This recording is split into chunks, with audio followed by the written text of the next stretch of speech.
Good afternoon, everybody, and welcome to this final webinar for this year.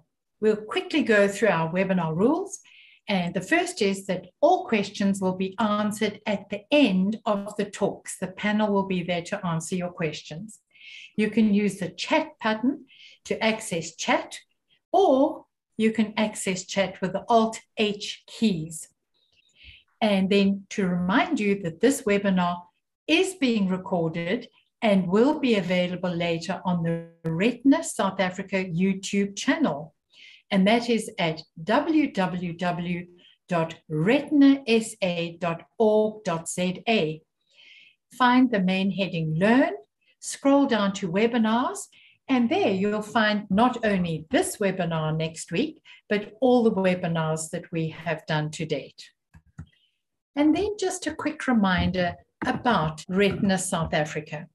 We provide a variety of services to patients with retinal disease. We are a very small but very active and very effective team. Today, our speakers will each share with us how they live their best life with retinal disease. And to start us off, we would like to introduce our very highly esteemed chairman, Manny Moodley. Over to you, Manny, and thank you. Thank you very much for that wonderful introduction, Karen.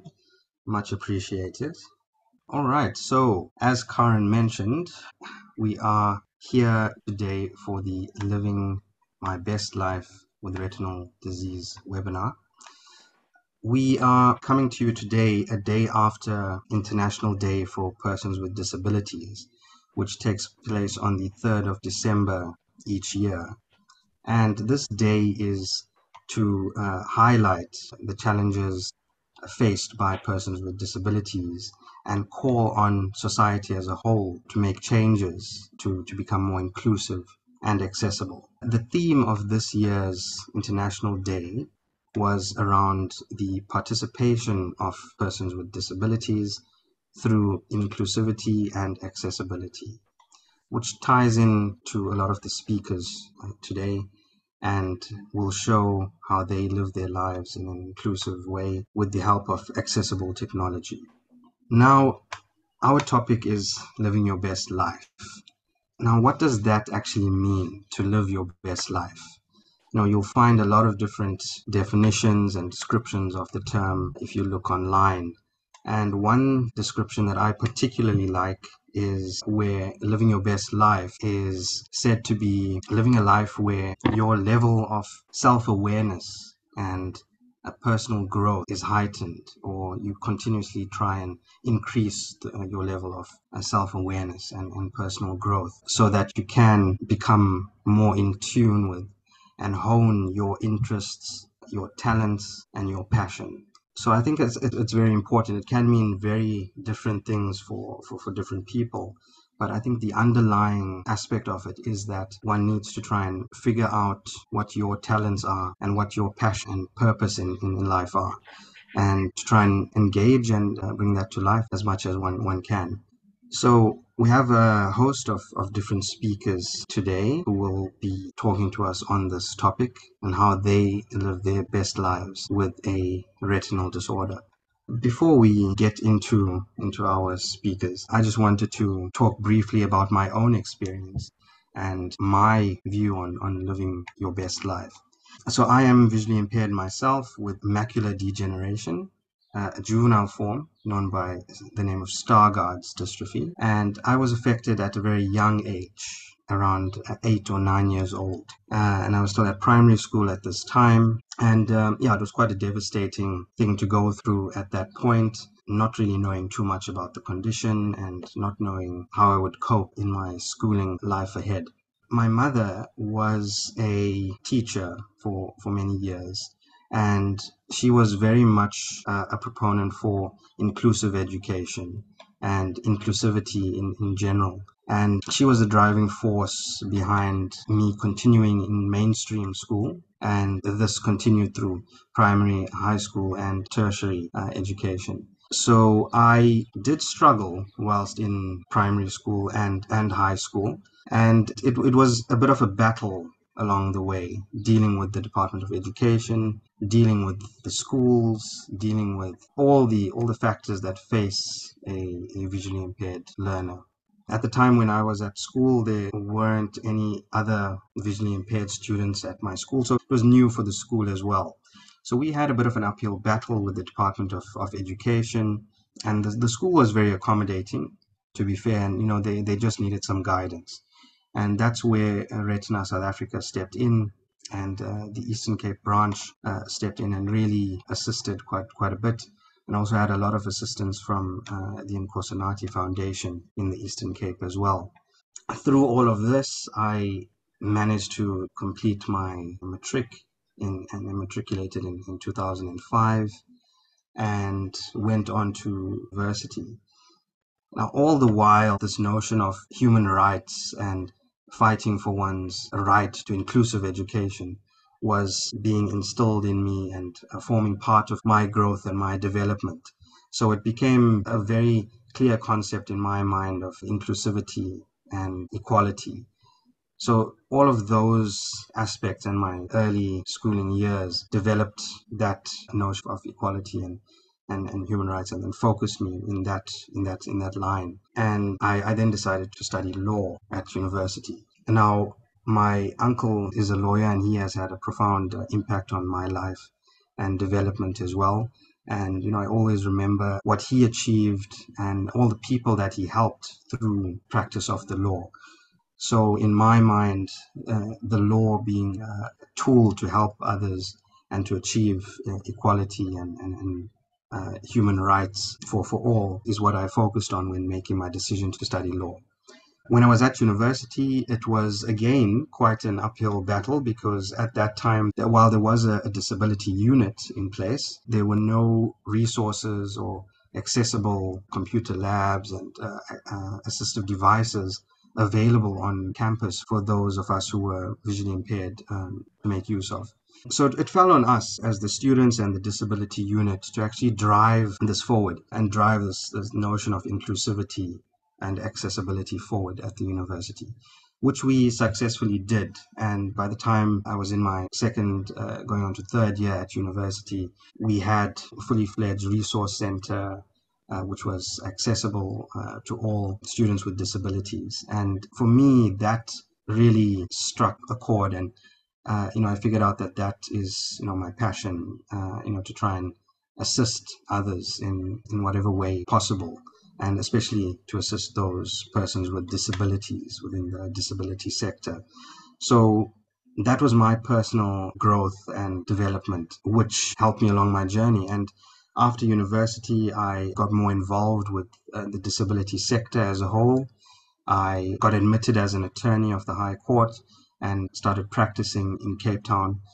And along the way, as I say, I became part of many organizations for people with disabilities.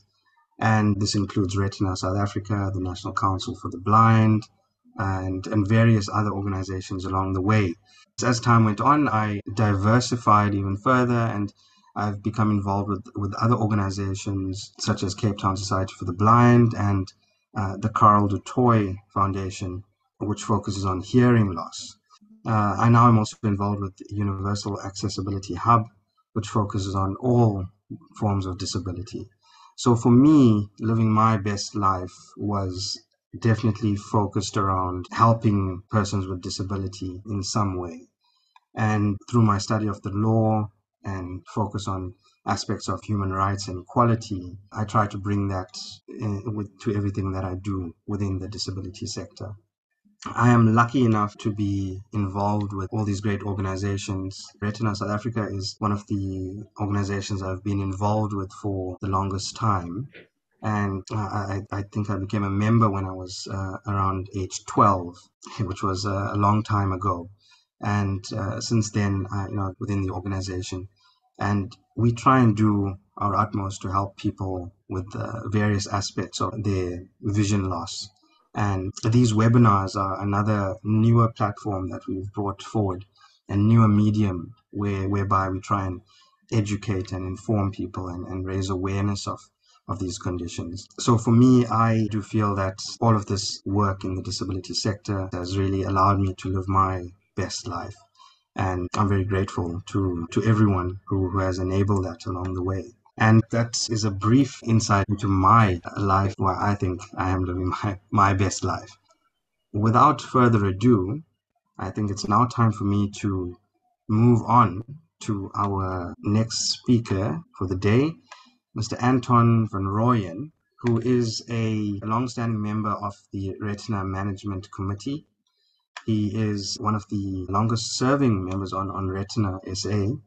He is a musician and assistive device and technology specialist operating out of Port Elizabeth, and really has a lot of interesting dynamic aspects to his life. And we welcome you today, Anton. The floor is yours. Thank you very much. Good afternoon, everybody, and really nice to be here. I'm just quickly taking back a step. Yes, my younger life also developed much the same way as Manny's, where I got Stargards when I was relatively young, but in those days, there was no such thing as gadgets and devices to help you at school. For instance, when I was at high school, I had to buy a tape recorder to record my lessons and deal with that as best. But fortunately, computers came along, and that has helped not only us with visual impairments, but everybody else. Computers have become so important. I don't think there's really any vocation, anything in this world where you do not need to use computers. So I therefore decided to talk about computers, but not, though as Manny said, I do deal in assistive devices and stuff like that. But I want to tell you about the things that's there already, ready to help you on computers. So I'm going to just talk about what's available on computers. This is not going to be a training course in any way. I just want to sensitize you that there are things to help you with making your computers more accessible to you. And then want to go further, we can always try and help after that. So on computers, you can get software and things to help you on a computer. For me, accessibility on a computer is that I started off, somebody who's totally blind should be able to use a computer like anybody else. Then, where we've still got some vision left, we can use other methods. But the assumption is that basically you should be able to use a computer even if your screen has been switched off. So, fortunately, on the different operating systems, like Windows, we've come a long way where they make it accessible to you by allowing magnification of the screen or having a narrator which will speak everything or most things on the screen, and also dictation, as you can see from the three little icons that's there. So as I say, I'm not going to go into a training course, but briefly just tell you how you can make use of such things. So before I get onto the specifics of those, I've just got a couple of other things to talk about. So, Karen, if you can switch next slide, please. It is the one that is hotkeys for Windows 10 and Microsoft Office, and it shows a keyboard with a fire. Thank you, Karen. Okay, so for those who don't know, hotkeys, they're also on different platforms called command keys or shortcut keys, all different names for them. It just makes your computer accessible without using a mouse, where you've got a key or a combination of keys to get to certain functions within your programs. Now, Windows, for instance, there's a standard set of them that most people would probably know already or have used over the past. Like if you press Control N within a program, it means it opens up, so you can open up, start a new document. Or Control O will allow you to open a new document. Or Control P will take you to print whatever you've got at that time. Those are the standard ones that's within Windows. However, within different applications, they may have hotkeys particularly applicable to that application. So these window keys will be available, generally speaking, in most applications, the same as they are in Microsoft Word or Excel or whatever, but then there will be extra ones in certain programs. And depending on the popularity of the program and what it may be, you may find there are not as many hotkeys available because it's not as much for the general user. So the more specific a program may become, the fewer hotkeys for the general public would be available, and therefore the accessibility goes down. But, you know, just for instance, though I do play around with video editing, you'll find in video editing, there's not that much in that hotkey thing because I'm not supposed to be able to see it. So it's not as available. But yes, so those are hotkeys. And as I say, they tend to be your F1 keys at the top of your keyboard would be a form of hotkey, like F1 always takes you to help. But then combinations of specifically the keys down near the bottom of your keyboard, the control key, the shift key, the alt, and the Windows key will be used in combination with other keys for specific functions. Now, I'm talking Windows. For instance, on Apple computers, you can achieve the same thing, but they'll just call these keys by different names. So I just want you to have a clear understanding of what hotkeys are. Now, once again, over all the applications that could possibly be on your computer, there's too many to remember. Much like all the things that you can do within a program like Word, there's some that you'll never use, so you'll never remember them. It's like trying to learn all the guitar chords in a guitar book. You only learn the ones you need, and then it becomes less frightening. There's not as many as you think, just to do your normal things on Word or Excel or on the internet or on Outlook when you get emails. You'll find certain sets that you use all the time. I can at times use a mouse. I avoid using a mouse. I, in fact, avoid doing anything that I have to look at. If I can do it without having to look at my screen and use hotkeys order, that's me. Okay, Colin, we can go to the next slide if you're okay with that. Thank you. Yes, and this one is touch typing. Now, this is a very important thing that I want to bring to your attention. Because there weren't computers, people didn't learn to touch type. Well, I'm talking about my school days now. We played cowboys and stuff. Boys didn't go and learn to type. However, when my eyes just started giving hassles, I did start using typewriters, and I got down to learning how to touch type. And touch typing is where you don't sit with two fingers and poke around the keyboard. Touch typing is where, as you can, well, for those who can see, there's two hands on a keyboard. So you've got a specific place to put your fingers, and they're in place. You think I'll need to press the letter D, automatically the correct finger that's sitting above the letter D will press it down, etc., etc. This speeds up your typing a lot, and it also makes it far more accurate. And they have found between touch typing and using the hotkeys, even in normal usage of computers, people are far, far more productive than using a mouse to go all over the screen till you find something to click on. It's a much quicker, more productive way of working. So it's really worthwhile. And therefore, I want to say to those people, especially if you're a parent and you've got a child with a visual problem, let them learn to touch type as soon as possible. It can only make their life a lot easier over time. So we can move on. Next one is Windows Magnifier. Okay, thank you, Carl. Okay, so now getting back to the built-in accessibility options on things like Windows. A lot of programs do have their own sets of accessibility options, like Google on the internet.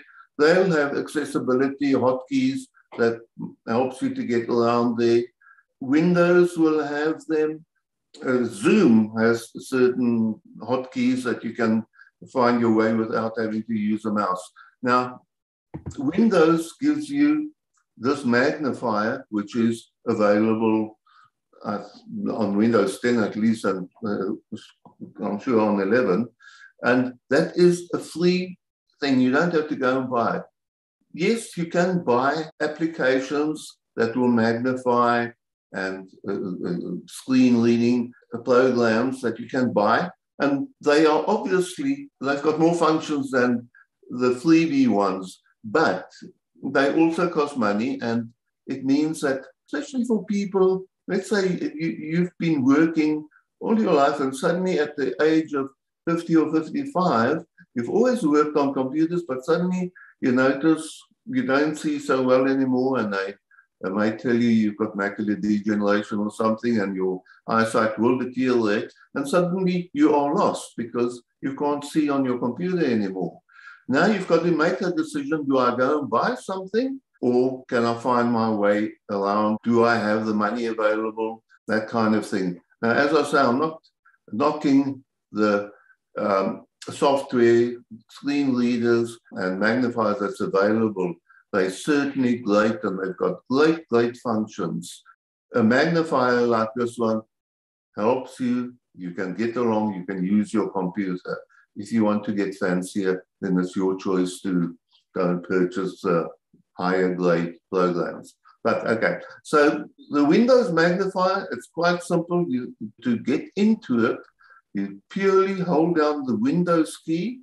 There's two of them at the bottom of your keyboard, one to the left and one to the right of your space bar. You hold it down and you press the plus key, and immediately it will then go into the magnification mode.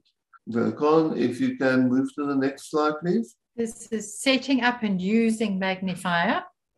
Okay, so when you do that, the first time, it will tell you this and give you a bit of information for what you can do and how you can do it. You can stop the screen from coming up if you don't want it every time. But basically, it's a very simple thing. You hold your Windows key and you press the plus key, and the more times you press the plus key, the bigger it will get. And the more times you press your Windows key with a minus key, the smaller it'll get. And if you then want to get out of it, you hold the window key, and you press the escape key. Now, what I'm talking about there are, once again, as you can hear, hotkeys. Windows keys with a plus opens magnifier. Windows keys with a minus closes it, makes it smaller. And window keys with a escape takes it away. On this magnifier, once again, some of the other Windows hotkeys will come in. For instance, if you're going to go and look for an icon on your desktop screen where all the programs are listed, as you type a letter, let's say you type Word, just a W, it should take you to the Word icon. Now, if it's not visible on your screen, the magnifier will let it jump to that position where the focus is now gone, because it's gone to the Word icon. So as you looking for different programs to open by typing the first letter of the icon name or application name, the magnifier will follow you to that. So for those who can see, you can still see what it is. Once you're on that, you'll press enter and it will open the program and off you'll go. So that's what the magnifier can do for you. Quite simple. It's quite basic in what it does. The programs that you can buy has got far more choices of a magnifier, but it is up to you to how much you need. Thank you, Colin. Let's move to the next. And this one is Windows Narrator. Okay. Narrator is where your computer talks to you and reads stuff back to you. Once again, as I say, you can buy software with wonderful narration packages, but this is once again a free one that comes with Windows, and it works rather well. So when you press the Windows keys plus the Control and Enter, will open narrator. Now, once narrator is open, it'll speak most things, most text things to you. It may not be able to speak fancier text like text within a photo or something like that, but typed kind of text. Let's say within a document, it'll speak it to you. If you go onto one of the icons on your screen, it will speak the name of that particular icon. Colin, you can actually go to the next slide. Thank you. This is welcome to narrator. Okay, thank you, Colin. Once again, here, it just gives you various options and the keys that you can use within narrator to get around the place and know what's going on. And yeah, I'll go into a bit more detail. For instance, if you, let's say you're in the Word package and you've now got a document there, by using your arrow keys up and down and left and right, you can either move through the lines letter by letter. It will call it out as you move through, or you can move through and it'll call out the words to you, or you can move up and down, and as the cursor lands on a line, it'll read that whole line to you.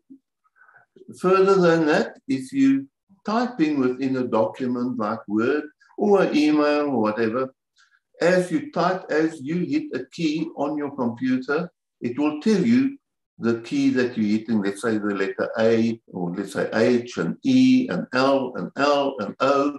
And when you press the space bar, it will tell you that you've just typed the word hello, and it will move on to the next, etc., etc. So that way you can always hear what you're typing. And that is quite useful when you can't see too well what you're typing, because you pick up all those spelling mistakes or typos a lot easier when you hear what you've just typed rather than just rely on your eyes.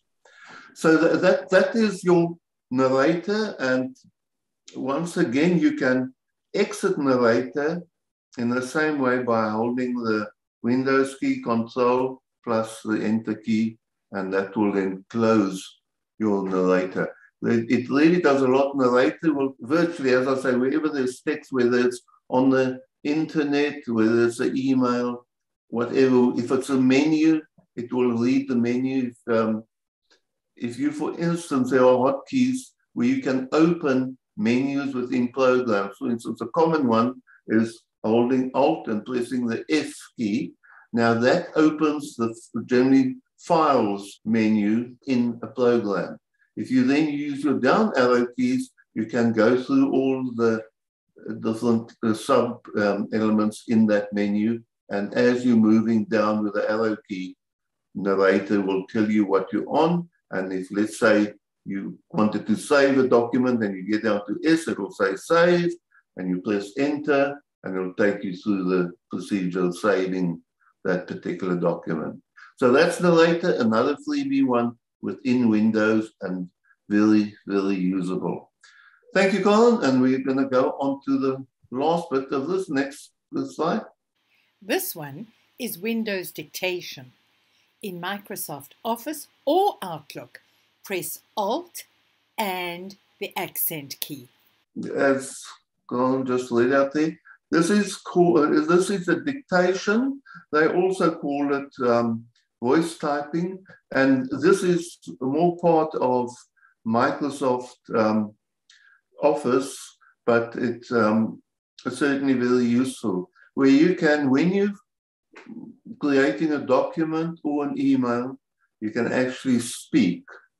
Now you can do that on smart devices these days, but now within Windows you can also do it. So basically, you want to create a new email. You press, let's say you're in Outlook, you press Control N, which is the hotkeys for a new email. It puts a cursor in the body of the email, and you now hold Alt and you press the accent key, which is right at the top next to the number 1 key. And it activates your microphone, like we're using a microphone now, your computer microphone, and you can start speaking. And it will pick up what you're saying and turn it into text. and the text will appear on your screen, and you can just keep on, keep on talking. It will recognize things like saying full stop. So if you come to the end of a sentence, you can say full stop, it'll put in a full stop, or question mark, exclamation mark. You can say to it, next line, and it'll jump down and start a new line, etc., till you've done your complete document. And once again, you hold down the Alt key and press the accent key, and it'll close the dictation menu. Now, that little image we've got there, for those who can see it, will appear within programs like on the toolbar of Outlook or on Word. So you could go and click on that, but it's a lot easier to just press the Alt key with the accent key and activate that. However, a warning, depending on how well it hears you, it may not always get things right. So I don't suggest that you just speak away and think you've done the perfect message and you send it off and somebody thinks, what's wrong with this idiot? It's best to check it, use your narrator to read back through the email. You'll soon hear if you've called somebody's name, or if dictation called somebody by the wrong name or something. So it's worthwhile checking it. You can also, while you're in the narrator and talking away to it, you can actually type bits in at the same time. So if you want to say, good afternoon, Jacques, but you're not sure that dictation is going to pick up Jacques and spell it correctly, you can actually say good afternoon and then type in Jacques.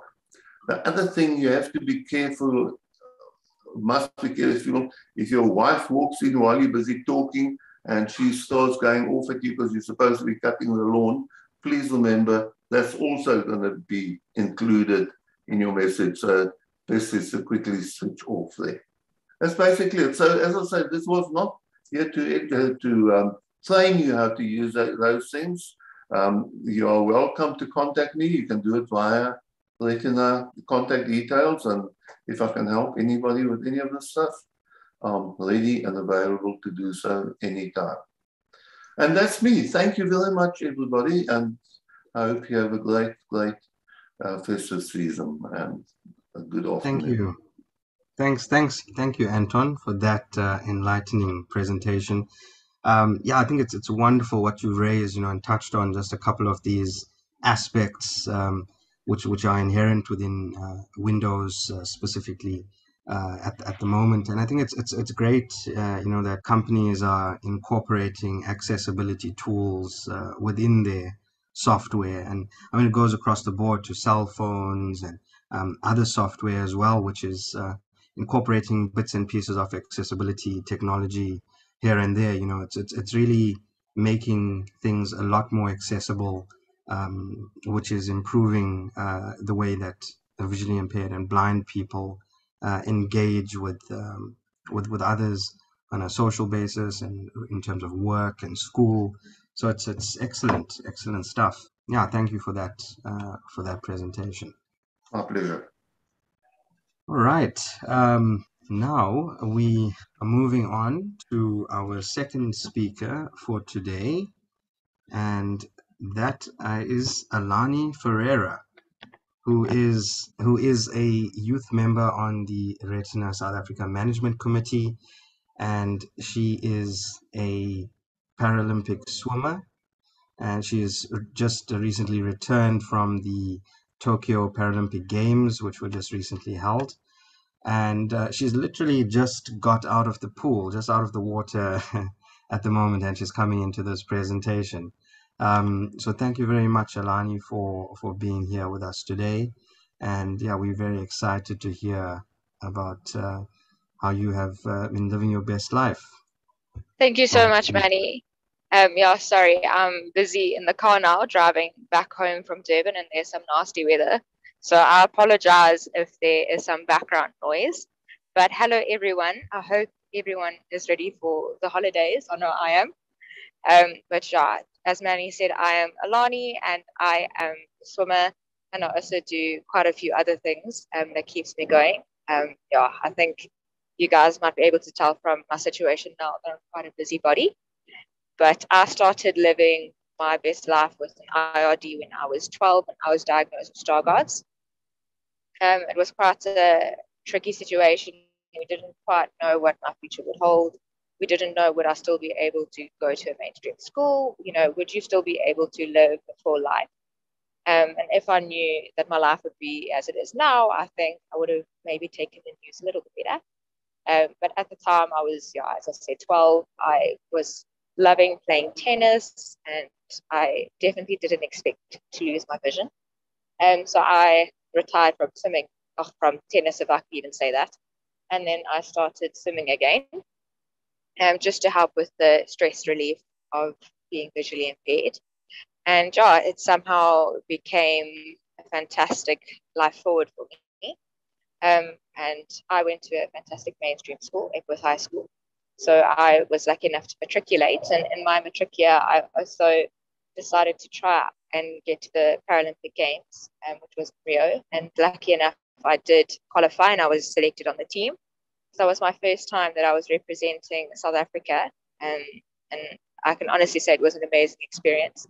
I always say that the Paralympics is almost the perfect world because it's a place where nobody is judged. You can have any disability. You can be in a wheelchair, you can have an arm missing, you can be visually impaired, and people see you as a human being, not as your disability.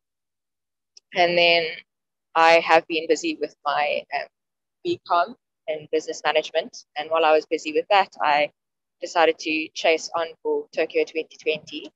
And then unfortunately last year, just before our trials, we got the news that South Africa was going into this massive lockdown. And I think it was definitely very hard on everyone. But I found it especially difficult because we've been fixated on this goal for the past 4 years.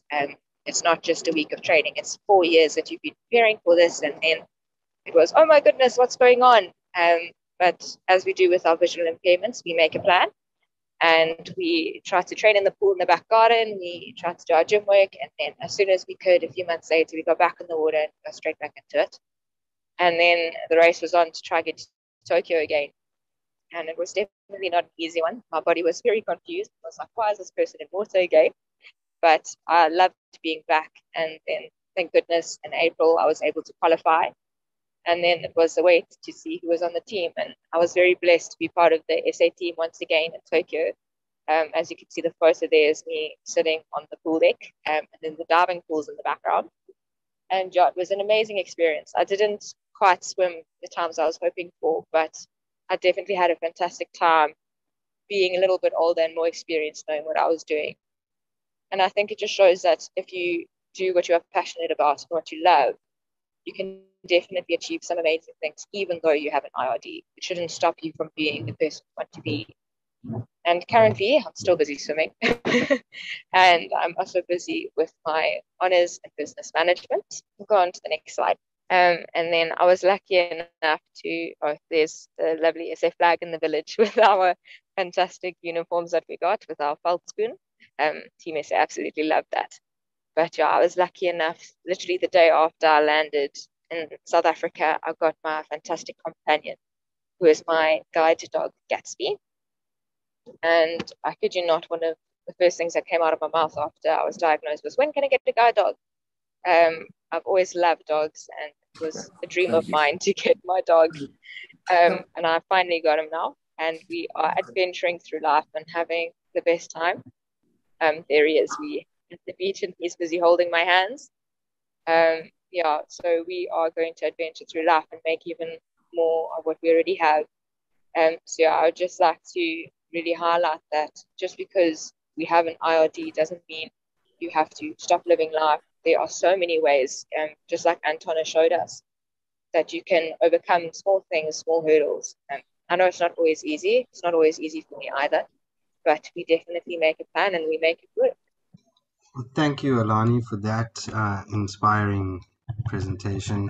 I think every time we hear from you, it's more inspiring than the next. And just great words and such a great inspiration to our youth and to our older members as well. I think it's just amazing what you've achieved in your life, and your passion and drive are commendable.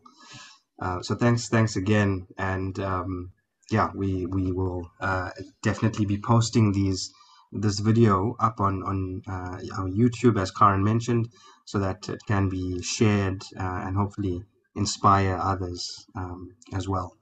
So thanks a lot, Alani. All right, well, before we get to our next speaker, just a reminder that you can put any questions you may have in the chat section in your Zoom, and we will then answer questions after our next speaker. And our next speaker today is Claudette Medefindt, who is one of the founding members of Retina South Africa. She is a long-serving member on our management committee. She is deputy president of Retina International and head of science of the organization, and very, very adept at doing all things retina related. So she wears many hats, and we are exceptionally proud to have her as part of the team today. So Claudette, you can take it away. Thank you very much, Manny. And thank you for that really encouraging and flattering introduction. I really appreciate it. Corin, we can go to the first slide, please. And as Manny said, I do have many hats, but I want to tell you really that how I try to live my best life with RP13, which is the genetic condition I have got. And as Manny said, I'm head of science and patient services, but I have other things that I do. One of my hats, of course, is in my private life. I'm a wife, a mother, a grandmother, and I hope a good friend. In my professional life, I'm an advocate for Retina South Africa. I'm a counsellor, I'm a lecturer, I'm an event organizer, and a volunteer for many, many years, in fact, 42 years.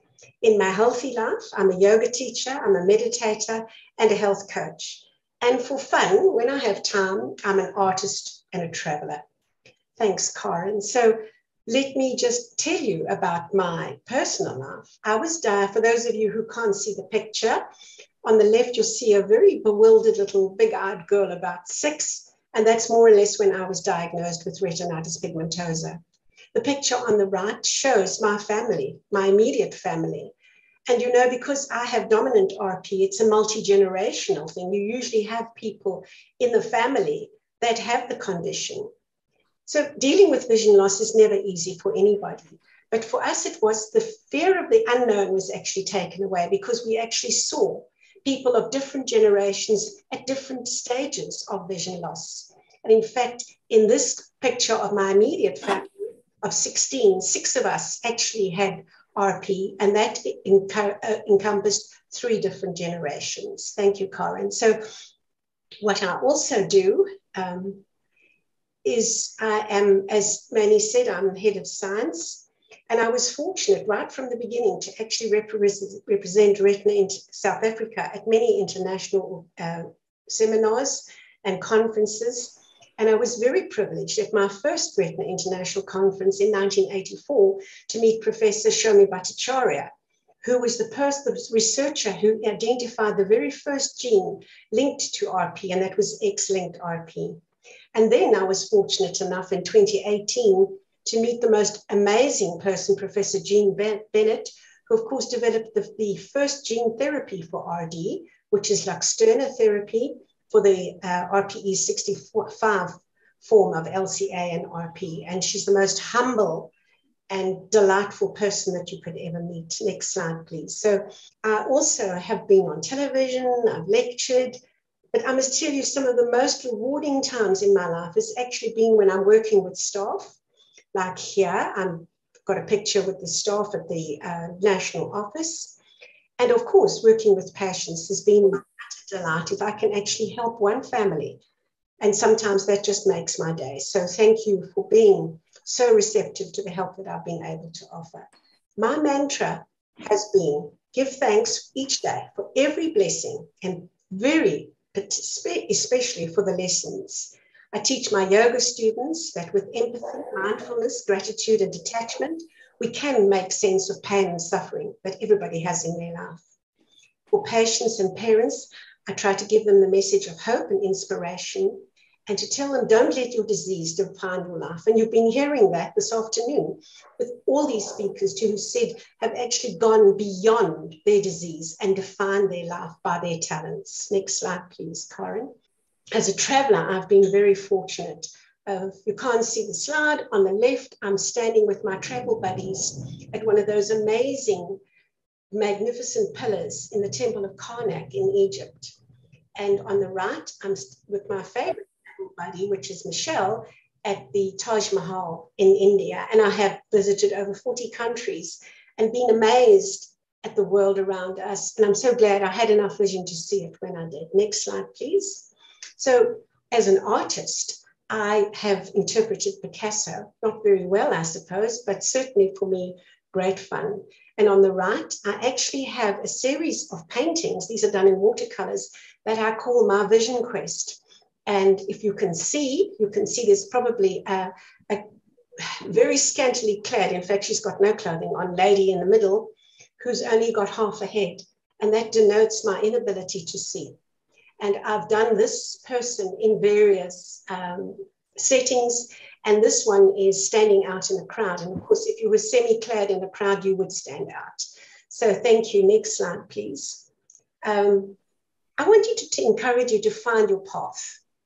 You know, if you follow your passion, the rest will follow you. And you heard from all the speakers this afternoon, passion, passion, passion. And people are scared of passion, but not if you harness it. Be realistic about what you can do, but be very determined. Maybe you haven't found your path yet, so don't stop trying, but you will know when you're on the right path. Perhaps you may need to change your direction a little bit, but be prepared to change direction and to take risks. But remember, you can only change yourself. You cannot change anyone else. You can't change what people say or do. You can only change your reaction to what they say or do.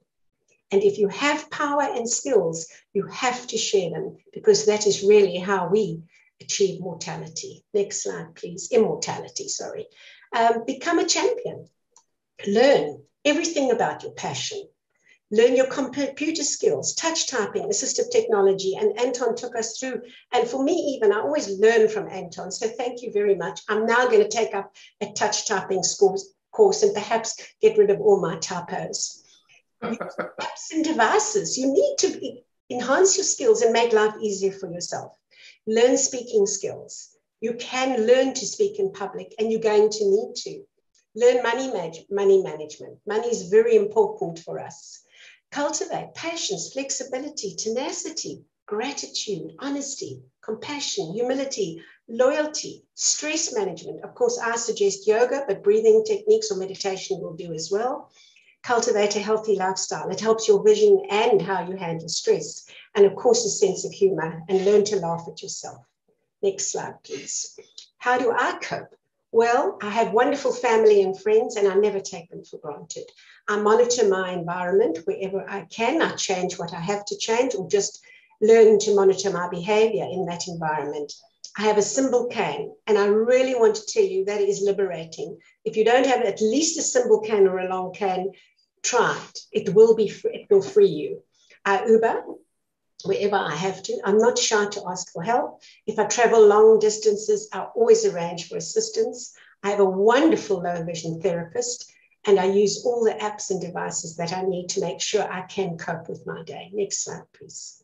So this is me on the left, walking on a bed of fire, doing the fire walk, which is the most empowering thing I've ever done. And on the right, I'm just about to go into the Amazon and swim with those wonderful blind pink dolphins. And it was also very scary, but very empowering. And I do believe that fear cannot exist without empathy and compassion, and of course, your passion. Next slide, please. So did my children learn anything from me? I hope so. The picture on the left shows my son Grant coming out of a 25-foot tube. He's a surfer. And in Maldives. Grant is a graphic designer, and he's a co-founder of a design studio in Cape Town. He's a devoted father to Brina, my granddaughter of 9, and he's a big wave surfer. But his friends help him cool the wave, when to start paddling, because to get into those big waves, you need to see contrast, you need to see depth, and you need to see motion. And Grant has RP, so he can't do that without his friends. Next slide, please. And here's my other son, Craig. He's got a BCom marketing honors degree. He's national sales manager for an IT corporate. He enjoys warrior games, running, cycling, swimming. And you can see by his wonderful, open, smiling face, he's a natural leader. People are naturally drawn to him. He's a devoted husband and father to Kayla, my other granddaughter, who's 10. And Craig has also inherited my RP. Next slide, please. So by that, you realize actually that I've got, with dominant RP, you've got a very high risk of having children with RP. In fact, you've got a 1 in 2 chance. And my children, unfortunately, both inherited my RP.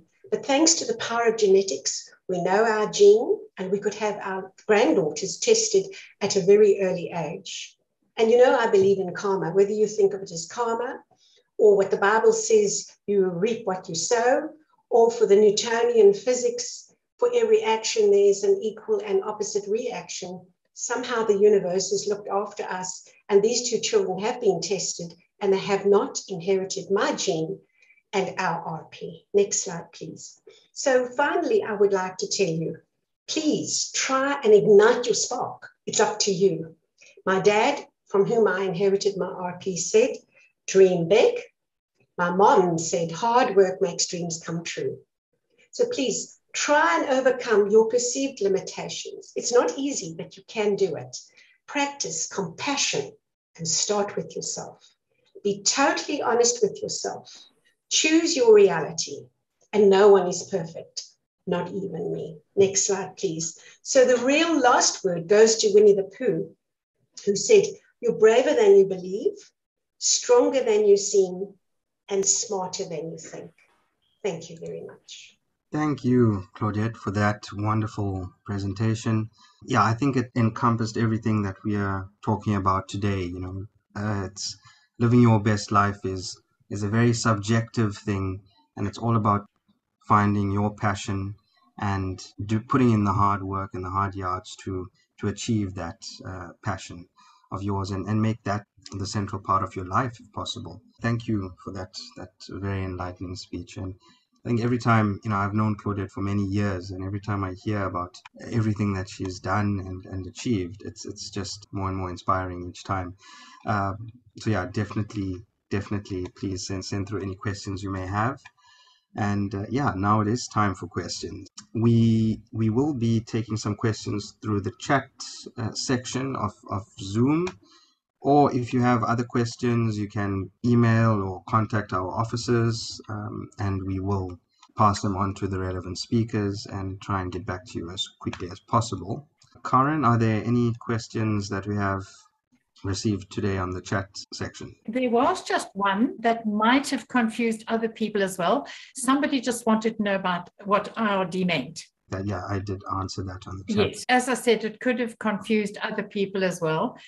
So just to explain that it's inherited retinal disorders. Yeah, thank you so much, Karen. I think, yeah, as I've said, we do have other platforms with which you can get in contact with us. If you do have further questions or comments, you know, we always are looking for your comments as well on, you know, how we are doing with these webinars, and if there are any specific topics that you may suggest for discussion. We are quite open to taking those on board. So we are really grateful for those of you who joined us here today and spent this hour or so with us.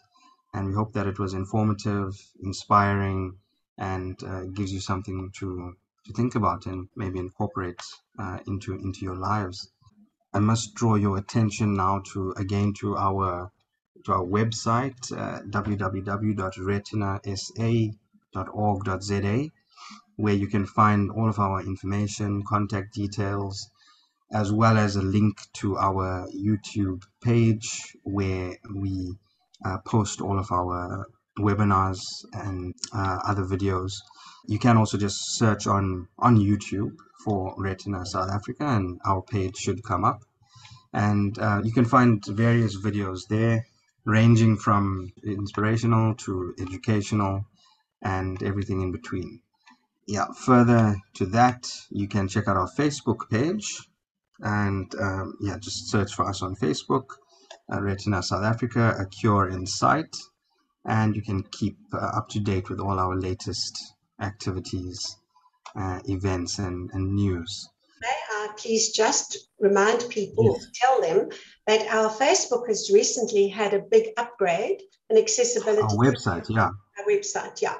So, sorry, Right. Facebook, our website. And please, we'd like their feedback. So, it has been designed specifically to accommodate screen readers. And if you have encounter any problems, please drop us a line at head office at retinasa.org.za. Thanks, Manny. Yeah, thank you, Chloe. Yes, it is. And we aim to be accessible ourselves, obviously because of all our members and people that use our site. So yes, great. And we always can improve. So I think we are very open to that as well.